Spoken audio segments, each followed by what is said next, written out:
साल 2022 में 4 फरवरी को लायंसगेट पर एक फिल्म आई और जिसका नाम मूनफॉल है, जिसमें दिखाया गया है कि कोई रहस्यमयी ताकत चांद को उसकी कक्षा से धकेलकर धरती की ओर भेज देती है। चांद धरती से टकराने के रास्ते पर चल चुका है।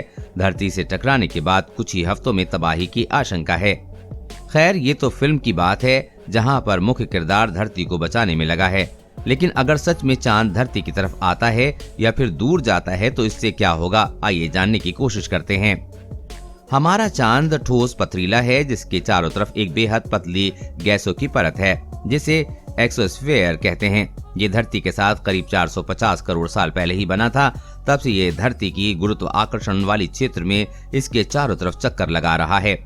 एक इकलौती परिभाषा या हाइपोथेसिस है जो कि ये बताती है कि पूरी दुनिया में मान्य है। नासा के मुताबिक पृथ्वी के बनते समय उसमें एक प्रोटोप्लेट टकराया था जिसका नाम था थिया। इसी टक्कर से चांद अलग होकर धरती के पास रहने लगा। एक दूसरी थ्योरी ये भी कहती है कि धरती और चांद का निर्माण दो अंतरिक्षीय वस्तुओं के टकराने से हुआ था। ये दोनों वस्तुएं मंगल ग्रह के आकार से 5 गुना बड़ी थीं। ये बात भी नासा मानती है। चांद धरती से करीब 3.85 लाख किलोमीटर दूर स्थित है। चांद का वजन करीब 7.35 करोड़ मीट्रिक टन है, यानी कि धरती के आकार का 1/4।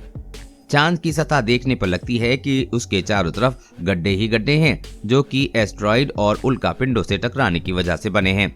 इससे ज्यादातर गड्ढे करोड़ों साल पहले बने थे।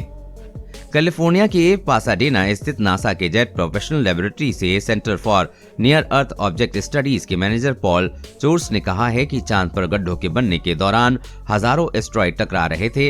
हर टक्कर के बाद सौर मंडल में चांद की तरफ कचरा निकल रहा था।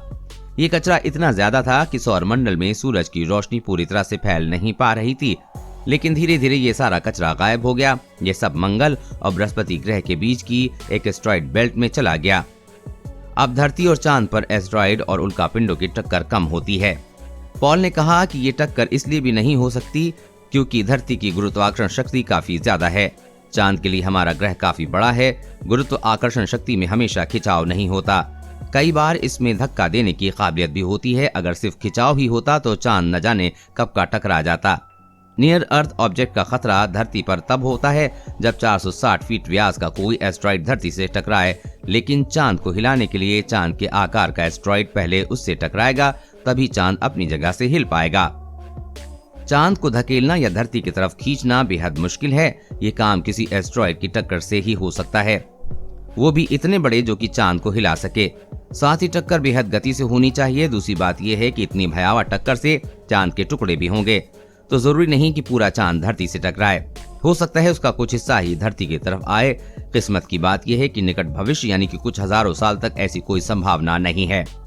साल 2015 में लॉन्च किया गया स्पेस एक्स फ्लैकन 9 रॉकेट बूस्टर मार्च 2022 के चांद की सतह से टकराने वाला है। इस रॉकेट का वजन करीब 4400 किलोग्राम है। इस रॉकेट से क्लाइमेट की स्टडी के लिए एक सैटेलाइट लॉन्च किया गया था जिसे नासा और NOAA ने मिलकर बनाया था। अब ये रॉकेट बूस्टर 9288 किलोमीटर प्रति घंटा की गति से 4 या 5 मार्च 2022 को चांद की सतह से टकराएगा, जिससे चांद की सतह पर करीब 65 फीट बड़ा गड्ढा होने की उम्मीद है।